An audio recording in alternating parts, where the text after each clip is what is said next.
പുച്ഛം മാത്രം കേരള സർക്കാരെ, നിങ്ങളോട് പുച്ഛം മാത്രമാണ്. 16 വയസ്സുകാരനെന്ന ആ പരമചെറ്റയുടെ ഒരു കാര്യം ആദ്യം പറയുകയാണ്. ഞാൻ തെറി വിളിക്കും, അതുകൊണ്ട് വീഡിയോ 18 വയസ്സായവർ മാത്രം കാണുക. ഓക്കെ, 16 വയസ്സുകാരനെന്ന ആ തെമ്മാടിയുടെ ഒരു ഫോട്ടോ പോലും ഞങ്ങൾക്ക് വെക്കാനുള്ള അധികാരം പിണറായി വിജയൻ തരുന്നില്ല. അവൻ്റെ ഫോട്ടോ, ആ തെമ്മാടി ഉണ്ടല്ലോ, 14കാരി എന്ന ആ ചെറുപ്പക്കാരിയെ കഷ്ണം കഷ്ണമാക്കി കൊലപ്പെടുത്തിയ ആ നായിക്ക് പറഞ്ഞ നായി ഉണ്ടല്ലോ, ആ നായിയുടെ ഫോട്ടോ വെച്ച് കഴിഞ്ഞാൽ എൻ്റെ ചാനൽ ഇല്ലാതാവും, എന്നെ അറസ്റ്റ് ചെയ്യുമെന്നാണ് എന്നോട് പറഞ്ഞത്. ആ തെമ്മാടി, ആ പരമചെറ്റയുടെ ഫോട്ടോ വെക്കരുത് എന്നാണ് എന്നോട് പറഞ്ഞത്. പൊന്നുപ്രേക്ഷകരെ, ഞെട്ടിക്കുന്ന ഒരു വോയിസ് ക്ലിപ്പ് ഉണ്ട്, അത് ഞാൻ വെച്ചു തരാം. അതിനുശേഷം പാവം 14കാരിയുടെ കുടുംബക്കാർ കരഞ്ഞുകൊണ്ട് പറയുന്ന കുറച്ച് ഭാഗം കൂടിയുണ്ട്, അത് ഞാൻ വെച്ചു തരാം. ആദ്യം തന്നെ കേരള പോലീസിനോട് ഒരു കാര്യം പറയുകയാണ്. നാണവും മാനവും ഉണ്ടോ നിങ്ങൾക്ക്? 16കാരൻ്റെ ഒരു ഫോട്ടോ നിങ്ങൾ കണ്ടോ? വീട്ടിൽ നിന്ന് ഈ അതായത് 14കാരി വീട്ടിൽ നിന്ന് ഇറങ്ങിയത് ഈ നായി വിളിച്ചിട്ടാണ്. ഓക്കെ, ഈ നായി വിളിക്കുകയാണ്, വാടി സ്കൂളിലേക്കെന്ന്. ഈ വിദ്യാർത്ഥി 9ാം ക്ലാസ്സിൽ പഠിക്കുന്ന ഈ പൊന്നുമോള് സ്കൂളിലേക്ക് പോകുന്നു എന്ന് കളവ് പറഞ്ഞ് ഇവൻ്റെ കൂടെ പോവുകയാണ്. നിങ്ങൾ പറയും, എന്തിനാണ് അവൾ പോയത്? ഈ തെമ്മാടി ഉണ്ടല്ലോ, +2 പഠിക്കുന്ന ഈ തെമ്മാടി നിരന്തരം മെസ്സേജ് അയച്ച് വാടി വാടി, ഒരു ഉടക്കത്ത ഇവൻ്റെ ഒരു മറ്റേടത്തെ കെയറിംഗ് ആണ് കൊടുക്കുന്നത് ഈ നായി. ഈ കെയറിംഗ് കൊടുത്ത് ഇവളോട് പറയുകയാണ്, വാടി വാടി വാടി എന്നൊക്കെ, നിന്നെ ഞാൻ അത് ചെയ്യാം മറ്റത് ചെയ്യാം, വാ വാ വാ എന്നൊക്കെ പറഞ്ഞിട്ട് ഈ 14കാരിയെ വീട്ടിൽ നിന്ന് ഈ നായി കൊണ്ടുപോവുകയാണ്. അതായത് ഈ പെൺകുട്ടി ആ ദിവസം സ്കൂളിലേക്ക് പോയിട്ടില്ല എന്നാണ് നമുക്ക് കിട്ടിയ വിവരം. അതിനുശേഷം എവിടേക്കോ ഈ നായി പരമച്ചറ്റ ഈ പൊന്നുമോളെ കൊണ്ടുപോവുകയാണ്. അതിനുശേഷം വൈകുന്നേരം 6 മണിയാവുമ്പോഴും ഇന്ന് ഈ പരമച്ചറ്റ ഈ പെൺകുട്ടിയെ വിടുന്നില്ല എന്നതാണ് സത്യം. അതിനുശേഷം ഈ പൊന്നുമോള് സ്വന്തം ഉമ്മാക്ക് വിളിച്ച് പറയുകയാണ്, ഉമ്മ ഞാൻ വരുമ്പോൾ വൈകും, പേടിക്കണ്ട, ഞാൻ വരുമെന്ന്. ഈ പരമചറ്റ അതിനുശേഷം ഈ പിഞ്ചോമന പൈതലിനെ കൊല്ലുകയാണ്. കൊന്നതിന് ശേഷം ഈ നായി റെയിൽവേ സ്റ്റേഷൻ്റെ ട്രാക്കിലേക്ക് ബോഡി കൊണ്ടുപോയിടുകയാണ് ഈ പരമനാറി. അതിനുശേഷം ഈ പരമനാറി എന്ത് ചെയ്തു? സ്വന്തം പിതാവിന്, അച്ഛനെ വിളിച്ച് പറയുകയാണ്, ഞാൻ ഈ കാര്യങ്ങളൊക്കെ ചെയ്തു അച്ഛാ, എന്നെ ഒന്ന് രക്ഷപ്പെടുത്തണമെന്ന്. ആ പരനാറിയും ഇതിന് കൂട്ടുനിന്നു എന്നാണ് നമുക്ക് കിട്ടുന്ന വിവരം. അതിനെക്കുറിച്ച് കൂടുതലായി അപ്ഡേറ്റ് എനിക്ക് കിട്ടിയിട്ടില്ല. കേരള പോലീസിനോട് ഞാൻ പറയുകയാണ്, അവന് പ്രായപൂർത്തിയായില്ലത്തിൽ ആ നായിക്ക് പ്രായപൂർത്തിയായില്ല എന്ന് പറഞ്ഞിട്ട്, അതായത് അവൻ്റെ ഫോട്ടോ വരുന്നില്ല. നാളെ ഇനി പോകുന്ന, അതായത് ഈ നായിയെ 2 മാസം കഴിഞ്ഞിട്ട് ജയിലിൽ നിന്ന് ഒഴിവാക്കും. ഈ പരമചറ്റ വീണ്ടും നടക്കും തെരുവിൽ. വീണ്ടും ഇവൻ ആരെന്ന് ആർക്കും ഒരു ഐഡിയ ഇല്ല. വീണ്ടും ഈ നായിൻ്റെ, ക്ഷമിക്കണം, ഈ വീഡിയോയിൽ മാത്രമാണ് ഞാൻ ഇങ്ങനെ ചെയ്യുന്നത്. ഓക്കെ, അതായത് ഇവന് വേറെ പെൺകുട്ടികൾ ഇവന് ഇനിയും ഇങ്ങനെ കൊല്ലൂല എന്ന് നമ്മൾ എങ്ങനെ അറിഞ്ഞു? എന്ത് നിയമമാണ്? ഈ നായിയെ തൂക്കിക്കൊല്ലണമെന്ന് ഞാൻ പറയുകയാണ്. ഓക്കെ, നമുക്ക് എന്തായാലും നാട്ടുകാരൻ്റെ ഒരു ഓഡിയോ ക്ലിപ്പ് ഉണ്ട്, അത് ഞാൻ പ്ലേ ചെയ്തുതരാം. അതിനുശേഷം മൂന്നൊന്നായിട്ട് ചർച്ച ചെയ്യാം. ഓക്കെ, മാനൊക്കെയാണ്. പിന്നെ നമ്മളവിടുന്ന് കേരളം ഹൈസ്കൂളിൽ പഠിക്കുന്ന കുട്ടികളുണ്ടല്ലോ, ഘട്ടം വരുന്ന കുട്ടികളെ, അവർ 3:45 സ്കൂൾ വിട്ട് കഴിഞ്ഞാൽ 5 മണി, 5:45, 6 മണി ലാസ്റ്റ് ബസ്സിനൊക്കെ വലിയ തിരിച്ചു പോവുക. കുറച്ച് പെൺകുട്ടികൾ വെറും കുതിരകളി തന്നെയാണ്. അപ്പോൾ ഈ വീട്ടുകാർക്കൊന്നും രക്ഷിതാക്കൾക്കൊന്നേ ഈ കുട്ടികളിങ്ങനെ നേരം വഴുകി വരുന്നതിന് പ്രശ്നമല്ലേ? ഇവിടെ വന്നിട്ട് നമ്മളെ ഈ കോണിക്കൂട്, ഇതിൻ്റെ മുകളിൽ പല സ്ഥലങ്ങളിലൊക്കെ ആയിട്ടാണ് വരും. ചെറിയ കുട്ടികളൊക്കെ ഈ 10ൻ്റെ താഴെ പഠിക്കുന്ന കുട്ടികളായിട്ടാണ്. ചെക്കന്മാർ അവിടെ നിന്ന് വരുന്ന ചെക്കന്മാരാണ്, ഇവരെ കൂടുതൽ ചെക്കന്മാരല്ല, ഒക്കെ തരിശത്തെയും ഇവിടുത്തെയൊക്കെ കുട്ടികളാണ്.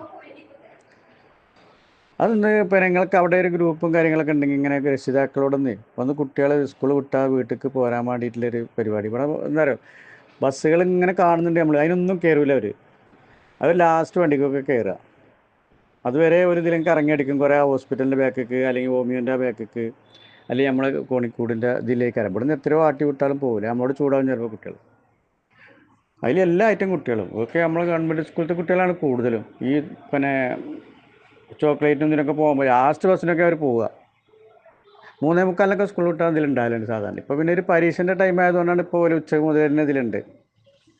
അത് നിങ്ങൾക്ക് അവിടെ കേരളം ഇങ്ങനെ ഗ്രൂപ്പുകളുണ്ടെങ്കിൽ അതിലൊന്നും ഇതേമാതിരി ഒരു പൊതുവായിട്ടുള്ളൊരു വർത്തമാനം പറയുമ്പോൾ അവർക്കൊരു വീട്ടുകാർക്ക് ചിലപ്പോൾ അവരെന്തെങ്കിലും പറഞ്ഞിട്ടായിരിക്കും സ്കൂളിൽ സ്പെഷ്യൽ അത് ഇതൊക്കെ പറഞ്ഞിട്ടായിരിക്കും ചിലപ്പോൾ നിൽക്കുന്നത്.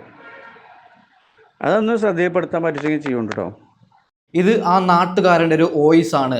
3:45 സ്കൂൾ വിട്ട് കഴിഞ്ഞാൽ പെൺകുട്ടികൾ പോകുന്നില്ല വീട്ടിലേക്ക്, ഏറ്റവും അവസാനത്തെ ബസ്സിലാണ് പോകുന്നത്.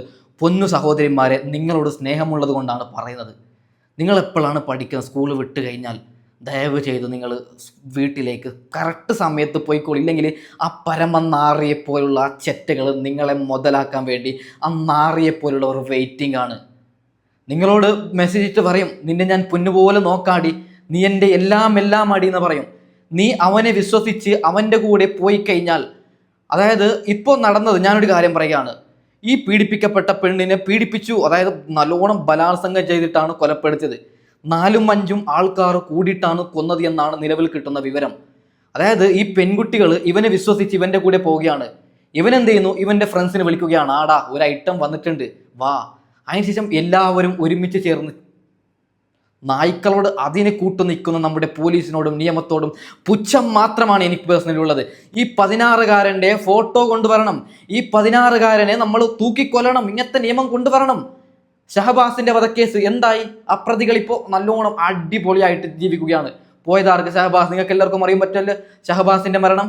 റാങ്കിങ് എത്ര? റാങ്കിങ് ഞാൻ പറഞ്ഞാൽ കൂടി പോകും. സത്യം പറഞ്ഞു കഴിഞ്ഞാൽ ഈ 14-കാരുടെ മാതാപിതാക്കളെ ഓർത്ത് എനിക്ക് പേഴ്സണലി നല്ലോണം സങ്കടം തോന്നുന്നുണ്ട്. ഓക്കെ, അപ്പോൾ നമുക്ക് ഇതിൻ്റെ ഏറ്റവും അവസാനം കേസിനെ കുറിച്ചൊരു വാർത്ത വന്നിട്ടുണ്ട്, അത് ഞാൻ പ്ലേ ചെയ്ത് തരാം. അതിനുശേഷം മാതാപിതാക്കൾ കരഞ്ഞുകൊണ്ട് കുറച്ച് കാര്യങ്ങൾ പറയുന്നുണ്ട്, അത് ഞാൻ പ്ലേ ചെയ്ത് തരാം. ഓക്കെ, വിനീത, ഞെട്ടിക്കുന്ന വിശദാംശങ്ങൾ തന്നെയാണ് ഒരു കേസുമായി ബന്ധപ്പെട്ട് ഇപ്പോൾ പുറത്തു വന്നുകൊണ്ടിരിക്കുന്നത്. ആദ്യഘട്ടത്തിൽ ട്രെയിൻ തട്ടിയാണ് 14-കാരിയുടെ മരണം സംഭവിച്ചതെന്ന് ആൺസുഹൃത്തായിട്ടുള്ള 16-കാരൻ പറഞ്ഞിരുന്നെങ്കിലും പോലീസിന്റെ വിശദമായിട്ടുള്ള ചോദ്യം ചെയ്യലിൽ ക്രൂരമായിട്ടുള്ള ലൈംഗിക പീഡനത്തിന് ശേഷമാണ് പെൺകുട്ടിയെ കൊലപ്പെടുത്തിയതെന്നുള്ള ഒരു വെളിപ്പെടുത്തലാണ് ഈ ആൺകുട്ടി പോലീസിനോട് നടത്തിയിരിക്കുന്നത്. ഈ നിലമ്പൂർ ഷൊർണൂർ റെയിൽവേ പാതയിലൂടെ ആദ്യഘട്ടത്തിൽ പല സമയങ്ങളിലായിട്ട് ഇവർ യാത്ര ചെയ്തിരുന്നു. അത് മനസ്സിലാക്കി ആളൊഴിഞ്ഞ മേഖലയാണ് ഈ തൊടിയപ്പുലം ഭാഗമെന്ന് മനസ്സിലാക്കിയായിരുന്നു പെൺകുട്ടിയെ ഈ ആളൊഴിഞ്ഞ കുറ്റിക്കാട് ഉൾപ്പെടെയുള്ള മേഖലകളിലേക്ക് കൊണ്ടുപോകുന്നത്. ആസൂത്രിതമായിട്ട് കൊലപ്പെടുത്തണമെന്നുള്ള ഉദ്ദേശത്തോടു കൂടി അങ്ങോട്ടേക്ക് കൊണ്ടുപോയി വായിൽ തുണി തിരുകി ക്രൂരമായി പീഡിപ്പിച്ചു എന്നുള്ളതാണ് പോലീസ് ഉദ്യോഗസ്ഥരോട് പറഞ്ഞിട്ടുള്ളത്. പെൺകുട്ടിയുടെ ശരീരമാസകലം മുറിവേറ്റ പാടുണ്ട്, മുഖത്തും കൈകാലുകളിലും മുറിവേറ്റ പാടുണ്ട്. സ്വാഭാവികമായിട്ടും ഇൻക്വസ്റ്റ് നടപടികൾ ഉൾപ്പെടെയുള്ളവ പൂർത്തിയാക്കിയ ഘട്ടത്തിൽ പോലീസും അത് സ്ഥിരീകരിക്കുന്നുണ്ട്. അതോടൊപ്പം തന്നെ പെൺകുട്ടിയുടെ ബാഗും മൃതശരീരത്തിൽ നിന്ന് തൊട്ടടുത്തായിട്ട് കണ്ടെത്തിയിട്ടുണ്ട്. ഏതായാലും ഫോറൻസിക് ഉദ്യോഗസ്ഥരുടെ വിശദമായിട്ടുള്ള പരിശോധനയ്ക്ക് ശേഷം മൃതദേഹം പോസ്റ്റ്മോർട്ടത്തിന് വേണ്ടി മഞ്ചേരി മെഡിക്കൽ കോളേജിലേക്ക് കൊണ്ടുപോയിട്ടുണ്ട്. പോസ്റ്റ്മോർട്ടം ഉൾപ്പെടെയുള്ള നടപടികൾ പൂർത്തിയാക്കി മൃതദേഹം ഇന്ന് തന്നെ ബന്ധുക്കൾക്ക് വിട്ടു നൽകും. അതേസമയം സംഭവവുമായി ബന്ധപ്പെട്ട് ബന്ധുക്കൾ ഗുരുതരമായിട്ടുള്ള ആരോപണം ഉന്നയിക്കുന്നുണ്ട്. 16 വയസ്സുകാരൻ മാത്രമല്ല സംഭവത്തിൽ ഇടപെട്ടിരിക്കുന്നത്, ഇയാളെ സഹായിക്കാൻ ആ ഭാഗത്തുണ്ടായിരുന്ന മറ്റു ചില ആളുകളുണ്ടായിരുന്നെന്നൊരു ആരോപണമാണ് കുടുംബാംഗങ്ങൾ ഇപ്പോൾ പറയുന്നത്.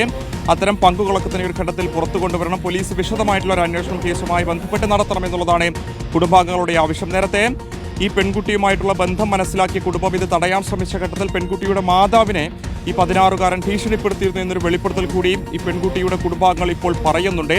പോലീസ് സ്റ്റേഷനിൽ വെച്ച് മധ്യസ്ഥ ചർച്ച നടന്ന ഘട്ടത്തിൽ തന്നെ പെൺകുട്ടിക്ക് എന്തെങ്കിലും സംഭവിച്ചാൽ താൻ ഉത്തരവാദിയാകില്ല, എന്തെങ്കിലും സംഭവിക്കാനുള്ള സാധ്യതയുണ്ടെന്ന സൂചനയും ഈ യുവാവ് നൽകിയിരുന്നു എന്നുള്ളതാണ് പോലീസ് ഒരു ഘട്ടത്തിൽ മനസ്സിലാക്കുന്നത്. അതേസമയം ജില്ലാ പോലീസ് മേധാവി ഉൾപ്പെടെയുള്ള ആളുകൾ നിലവിൽ 16-കാരന്റെ പങ്ക് മാത്രമാണ് കേസുമായി ബന്ധപ്പെട്ട്. ആ നാറി, ആ പരമച്ചെറ്റയുടെ തന്ത ഈ വീഡിയോ കാണുന്നുണ്ടെങ്കിൽ ആ തന്തയോട് പറയുകയാണ്, മകനെ നല്ലതിൽ വളർത്തിക്കൂടാ നിനക്ക്, ഇത് നിന്റെ പ്രശ്നമാണ്. ആ പരമ തന്തയോട് പറയുകയാണ്. ആ തന്ത കാരണമാണ് ഇന്ന് ആ പാവം ഫാമിലിക്ക് 14-കാരി എന്ന ആ പൊന്നുമോളെ ഇല്ലാതായത്. അതായത് ഈ നിങ്ങൾ കേട്ടല്ലോ ഈ വാർത്ത, 14-കാരിയുടെ അമ്മയെ ഈ നായി ഭീഷണിപ്പെടുത്തി 16-കാരൻ എന്ന ഈ പരമച്ചറ്റ ഭീഷണിപ്പെടുത്തിയത്രേ. പാവം പെൺകുട്ടികൾ, എനിക്ക് പേഴ്സണലി അറിയാം. ഞാനൊരു കാര്യം പറയുകയാണ്, എനിക്ക് 22 വയസ്സായി. ഓക്കെ, ഞാനും പ്രേമിച്ചിട്ടുണ്ട്, ഞാനും പ്രണയിച്ചിട്ടുണ്ട്. ആ ഒരു എക്സ്പീരിയൻസിൽ ഞാൻ പറയാം, പാവം സ്ത്രീകൾ നമ്മൾ വിശ്വസിക്കും, നല്ലോണം വിശ്വസിക്കും. അതായത് ഒരു പെണ്ണിന് നമ്മൾ നിരന്തരം പിന്നിൽ നടന്ന് ഏതൊരു പെണ്ണും ആദ്യം ആരെയും പ്രണയിക്കൂലെന്നേ. നമ്മൾ പിന്നിൽ നടന്നതിന് ശേഷം ആ പാവം പെൺകുട്ടികൾ വിചാരിക്കുന്ന അവൻ എന്നെ നോക്കും, ഇവൻ എന്നെ പൊന്നുപോലെ നോക്കും, അതുകൊണ്ട് നമ്മളെ വിശ്വസിക്കുകയാണ്. ഏറ്റവും അവസാനം നമ്മൾ എവിടേക്ക് വിളിച്ചാലും വരികയാണ് പാവങ്ങൾ വിശ്വസിച്ചിട്ട്. അങ്ങനെയാണ് ഈ പരമനാറിയ 14-കാരി നല്ലോണം വിശ്വസിച്ചിട്ട് ഈ പൊന്നുമോൾ ഈ നായിൻ്റെ മോൻ്റെ കൂടെ പോയതാണ്. എനിക്കൊരു പക്ഷേ യൂട്യൂബ് സ്ട്രൈക്ക് അടക്കം കിട്ടാൻ സാധ്യതയുണ്ട്, അത്രയും തെറി വിളിച്ചത് കൊണ്ട്. ഓക്കെ, അതായത് ഈ പൊന്നുമോൾ ഇവനെ വിശ്വസിച്ച് പോയപ്പോൾ ഇവന് 4-5 ആൾക്കാരെ വിളിച്ചിട്ട് ഈ പൊന്നുമോളെ, ഞാനൊരു കാര്യം ആ പൊന്നു നാട്ടുകാരോടൊരു കാര്യം പറയുകയാണ്, പൊന്നാര നാട്ടുകാരെ, നിങ്ങൾ ഈ വീഡിയോ കാണുന്നുണ്ടെങ്കിൽ അവനെ വിടരുത്. പോലീസും കോടതിയും അവനെ വിടും, നിങ്ങൾ വിടരുത്. നിങ്ങൾ അവനെ റോഡ് സൈഡിൽ കെട്ടിയിട്ട് തല്ലിക്കൊല്ലണമെന്ന് ഞാൻ പറയുകയാണ്. അതിൻ്റെ പേരിൽ നിങ്ങൾ ജയിലിൽ നിങ്ങൾക്ക് പടച്ചോ നല്ലത് തരും. സത്യമാണ് ഞാൻ പറയുന്നത്. ആ കുടുംബത്തിന് കോടതി നീതി കൊടുക്കൂല, ആരും നീതി കൊടുക്കൂല. ആ പരമചറ്റ 2 മാസത്തിനുള്ളിൽ ആ പരമചറ്റ പുറത്തു വരും. പരമചറ്റ സ്റ്റുഡൻറ്റ് എന്ന് പറഞ്ഞിട്ട് ആ പരമചറ്റയ്ക്ക് എക്സാം എഴുതാനും എല്ലാം അനുവദിക്കും. പോയത് നമ്മുടെ ഈ ഇത്രയും നല്ലൊരു ഈ പെൺകുട്ടിയുടെ ജീവിതമല്ലേ? ഓക്കെ, അപ്പോൾ എന്തായാലും എന്താണ് കുട്ടിയുടെ നമ്മുടെ മാതാപിതാക്കൾക്ക് എന്താണ് പറയാനുള്ളത്, നമുക്കത് ജസ്റ്റ് ഒന്ന് കേട്ട് നോക്കാം. ഓക്കെ, കുട്ടീനെ രാവിലെ 7:30 സ്കൂളിൽ പോകും, പിന്നെ വൈകിട്ട് 4:30 വരവുണ്ട്. പക്ഷെ വരെ കുറച്ച് വൈകി പോയി. ചെറിയൊരു പയ്യനായിട്ട് ചെറിയൊരു റിലേഷൻ ഉണ്ടായിട്ട് സ്റ്റേഷനിൽ പോയിട്ട് വന്ന് വാൺ ചെയ്തൊക്കെ വിട്ടതാണ്. ഇനി അങ്ങനെ ഒന്നും ഉണ്ടാവില്ല എന്ന് പറഞ്ഞതാണ്. എന്നിട്ട് ഇന്നലെ പിന്നെ ഇങ്ങനെ കുട്ടി രാവിലെ സ്കൂളിലേക്ക് പോയതാണ്. അമ്മ തന്നെയാണ് സ്കൂളിലേക്ക് വിട്ടത്. പക്ഷേ സ്കൂളിലേക്ക് കുട്ടി എത്തിയിട്ടില്ല. അങ്ങനെ മിസ്സിങ് ആണെന്നൊരു ഏകദേശം ഒരു ഈവനിങ്ങിലാണ് അറിയണത്. അപ്പോൾ കുട്ടി ഒരു നമ്പറിൽ നിന്ന് വിളിച്ചു, ഞാൻ അവിടെ എത്താനായി, വീട്ടിലെത്താനായി എന്ന് പറഞ്ഞിട്ട്. പക്ഷെ ആ നമ്പർ പിന്നെ സ്വിച്ച് ഓഫ് ആയി. ഫോണില്ലേ? ആ നമ്പർ പിന്നെ സ്വിച്ച് ഓഫ് ആയി. ആ നമ്പർ ഇതുവരെ പിന്നെ സ്വിച്ച് ഓൺ ആയിട്ടില്ല. അപ്പം അങ്ങനെയാണ്. അപ്പോൾ അമ്മക്ക് സംശയം തോന്നിയപ്പോഴാണ് അമ്മയാണ് പോലീസ് സ്റ്റേഷനിൽ കൊടുത്തത്. അങ്ങനെ പോലീസ് സ്റ്റേഷൻ പോയി പരാതി കൊടുത്തു. സാർമാർ അന്വേഷിച്ചു. ഇവിടെ തൊടുവപ്പലം വരെ ആ ഒരു നമ്പറിൻ്റെ ലൊക്കേഷൻ കിട്ടിയിട്ട് അവർ അന്വേഷിച്ചു. പിന്നെ ഇപ്പം അറിയണത് ഈ ചെക്കനെ ഇവിടെ ഒരുപാട് ആൾക്കാർ കണ്ടതായിട്ട് പറയുന്നുണ്ട്. പക്ഷെ കുട്ടീനെ ആരും കണ്ടതായിട്ട് പറയും. പിന്നെ പറഞ്ഞു ഒരു 4 പേര് ഇതിലങ്ങനെ നടന്നു പോകുന്നത് കണ്ടിട്ടുണ്ട്, അതിലൊരു പെൺകുട്ടി ഉണ്ടെന്ന് പറഞ്ഞു. അപ്പോൾ ഇവിടെ അങ്ങനെ വന്നപ്പോൾ ന്യൂസ് കിട്ടിയത്. അത്ര അനുഭവമില്ല, കുട്ടി സ്കൂളിൽ പോയിട്ട് ക്ലാസ്സിൽ പോകാത്ത പ്രശ്നം ഉണ്ടായിട്ടില്ല. അല്ല, അങ്ങനെയൊന്നുമില്ല. ഈ ചെക്കനായിട്ട് ചെറിയ റിലേഷൻ ഉണ്ടായിരുന്നു, അതൊന്ന് വാൺ ചെയ്ത് വിട്ടിട്ട് ഈ കുട്ടി ഒരു നമ്മൾ കണ്ടിട്ടൊന്നുമില്ല, അറിയണത് കുറച്ച് MDMA അങ്ങനെയൊക്കെ ഉപയോഗിക്കുന്ന ഒരാളാണ്. ഇപ്പോൾ ഓന് ഒറ്റയ്ക്കല്ലത്. നോക്കൂ, നന്നായി MDMA ഉപയോഗിച്ചിട്ടാണ് ഇങ്ങനെയൊക്കെ ചെയ്തതൊക്കെ. എന്താണല്ലേ ഇത്? പോലീസ് ഞാൻ സത്യം പറഞ്ഞു കഴിഞ്ഞാൽ, ഞാൻ സാർമാരെന്തെങ്കിലും പറഞ്ഞു കഴിഞ്ഞാൽ എനിക്ക് കേസിൻ്റെ പിന്നിൽ നടക്കേണ്ടി വരും. അതുകൊണ്ട് ഞാൻ കൂടുതലൊന്നും പറയുന്നില്ല. അവന് പ്രായപൂർത്തി ആയില്ലത്ര, അതുകൊണ്ട് അവൻ്റെ ഫോട്ടോ പബ്ലിക് ചെയ്യണ്ട എന്നാണ് നമുക്ക് കിട്ടിയ വിവരം. അവൻ 18 വയസ്സായി കഴിഞ്ഞാൽ എൻ്റെ കൊക്കിൽ ആയുസ്സുണ്ടെങ്കിൽ, എൻ്റെ ജീവന് ആയുസ്സുണ്ടെങ്കിൽ, ആ ചങ്ങായിക്ക് 18 വയസ്സായി കഴിഞ്ഞാൽ ഞാനൊരു വീഡിയോ ഇടും. എനിക്ക് ആയുസ് വേണം. ഓക്കെ, ഓർമ്മ ഉണ്ടാവും. ഇത് ഞാൻ പിന്ന് ചെയ്ത് വെക്കാം. അവന് എന്ന് 18 വയസ്സ് തികയുന്നോ എൻ്റെ കയ്യിലുണ്ടാവും അവൻ്റെ ഫോട്ടോ. അത് ഞാൻ പബ്ലിഷ് ചെയ്യുക തന്നെ ചെയ്യും. ഓക്കെ, അങ്ങനെയുള്ള ക്രിമിനലുകൾ ഇനി വളരാൻ പാടില്ല. പോലീസും കോടതിയും അവനെ വെറുതെ വിട്ടാലും ഞങ്ങളെപ്പോലുള്ളവർ ഞങ്ങൾക്ക് പറ്റുന്ന രീതിയിൽ നിയമത്തെ വെല്ലുവിളിക്കുന്നതല്ല, നിയമത്തിന് അതിൻ്റെതായിട്ടുള്ള വഴിയുണ്ട്. പക്ഷേ ഞാൻ അവന് 18 വയസ്സ് പൂർത്തിയാകുമ്പോൾ ഞാനൊരു വീഡിയോ ഇടും. ഇതാണ് ആ പരമനാറി എന്ന് പറഞ്ഞിട്ട്. ഓക്കെ, നമുക്ക് എന്തായാലും ബാക്കിയും കൂടി ഒരു ബന്ധുവും കൂടി കുറച്ച് കാര്യങ്ങൾ പറയുന്നുണ്ട്, അതും കൂടി ജസ്റ്റ് ഒന്ന് കേട്ട് നോക്കാം. ഓക്കെ, അവസാനമായിട്ട് വിളിച്ചല്ലോ, അത് എപ്പോഴാണ് വിളിച്ചത്? ഒരു 6 മണിയായി. 5:30-6 മണിൻ്റെ ഉള്ളിലാണ് കുട്ടിയുടെ അമ്മയിലെ ഫോണിലേക്ക് ഒരു കോൾ വന്നു. സാവിത്രി അമ്മൂമ്മ എന്നാണ് ട്രൂ കോളർ കാണിക്കുന്ന നമ്പർ. പക്ഷെ ആ നമ്പർ പിന്നെ സ്വിച്ച് ഓഫ് ആണ്, ഇതുവരെ അത് തുറന്നിട്ടില്ല.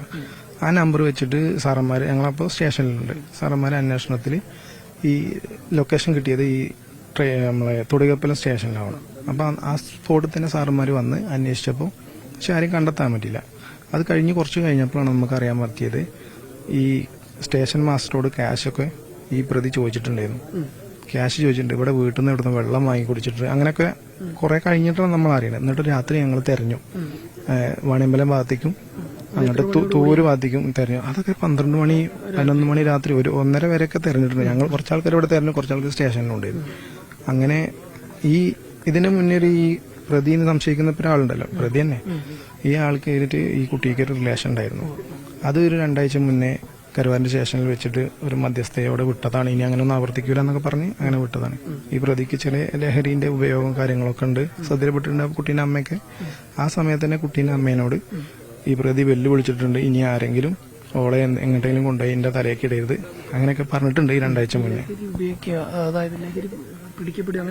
അല്ല, അങ്ങനെയൊന്നുമില്ല. പക്ഷെ അവന്റെ ആറ്റിറ്റ്യൂഡും നാട്ടുകാർ പറഞ്ഞ അറിവ് നമ്മൾ കണ്ടിട്ടൊന്നുമില്ല. നമ്മൾ ഇവിടെ ഉള്ളതാണ്, 10-12 കിലോമീറ്റർ അപ്പുറത്താണ് ഈ പ്രതിയുടെ വീട്. അങ്ങനെയാണ് നമുക്ക് കിട്ടിയ അറിവുകൾ. പിന്നെ ഇന്നലെ രാത്രി അങ്ങനെ കഴിഞ്ഞപ്പോൾ സാറന്മാർ പറഞ്ഞു രാവിലെ വരും, നമുക്ക് എന്താ വെച്ചാൽ ചെയ്യാം. അങ്ങനെ ഞങ്ങളെല്ലാവരും വീട്ടിലേക്ക് പോയി. പിന്നെ ഞങ്ങൾ കുറച്ച് നേരം ഞങ്ങളെ വീടിൻ്റെ അവിടെ കുറേ തെരഞ്ഞു. ഈ കുട്ടി അങ്ങനെ അവിടെ എവിടെയെങ്കിലും പേടിച്ചിരിക്കണോ നോക്കി, അവിടെയൊന്നും കണ്ടെത്തിയില്ല. രാവിലെ ഞങ്ങൾ നേരെ ഈ കുട്ടീൻ്റെ അമ്മയും അമ്മാവനും ചെറിയച്ഛനും കൂടിയിട്ട് ഈ പ്രതിന്റെ വീട്ടിൽ പോയി. എന്നിട്ട് അവനോട് സംസാരിച്ചു. അവിടെ ഉണ്ട്, ആളവിടെ ഉണ്ട്. സംസാരിച്ചു, ഈ എന്തെങ്കിലും എൻ്റെ കുടുംബക്കാരെ വീട്ടിലോ അങ്ങനെ ഞങ്ങൾ അങ്ങനെ വിചാരിച്ചത് റിലേഷൻ ആവുള്ള കൊണ്ടാക്കി. ഇങ്ങനെയൊക്കെയാണ് പറയുന്നത്. പാവം ഈ കുടുംബത്തിന് നീതി കിട്ടണമെന്നാണ് ഞാൻ പറയുന്നത്. എവിടെ നിന്ന് നീതി കിട്ടാൻ? ആ പരമചറ്റയ്ക്ക് 16 വയസ്സല്ലേ? ആ പരമചറ്റയുടെ തന്തയെ എന്തിനാണ് തന്തയെ വിളിക്കുന്നത് ബ്രോ? ചിലരെങ്കിലും ചോദിക്കും. അവൻ കാരണമാണ്. അവന് മക്കളെ ശരിയായ രീതിയിൽ വളർത്തണം. ഞങ്ങൾ എന്തുകൊണ്ടാണ് ഇങ്ങനെയുള്ളത്? എനിക്കും 10-22 വയസ്സായതുകൊണ്ട് ഞങ്ങൾ എന്തുകൊണ്ട് തെറ്റ് ചെയ്യുന്നില്ല? ഞങ്ങളെ വാപ്പന്മാർ ഞങ്ങളെ നല്ല രീതിക്ക് വളർത്തിയത് കൊണ്ടാണ്. ഞാനൊരു കാര്യം പറയുകയാണ്, മക്കളെ നല്ല രീതിയിൽ വളർത്തിയാൽ ഉറപ്പായിട്ടും ഞാൻ എൻ്റെ ഒരു കഥ ഞാൻ പറയാം. അതായത് എൻ്റെ ഫാമിലിയിൽ എൻ്റെ സ്വന്തം ഉപ്പ, അതായത് എവിടേക്കെങ്കിലും നമ്മൾ കളിക്കാൻ പോയി ഒരു 6 മണി വീട്ടിലേക്ക് എത്തുമ്പോൾ 6 മണി അത് 7 മണി ആയി കഴിഞ്ഞാൽ വീട്ടിൽ കയറാൻ പറ്റാത്ത അവസ്ഥയാണ്. കാരണം നമ്മൾ അങ്ങനെയാണ് വളർത്തിയത്. അങ്ങനെ വളർത്തിയത് കൊണ്ട് ഇന്ന് ഞങ്ങൾ ഈ നിലക്കെത്തി, നല്ല നിലക്കെത്തി.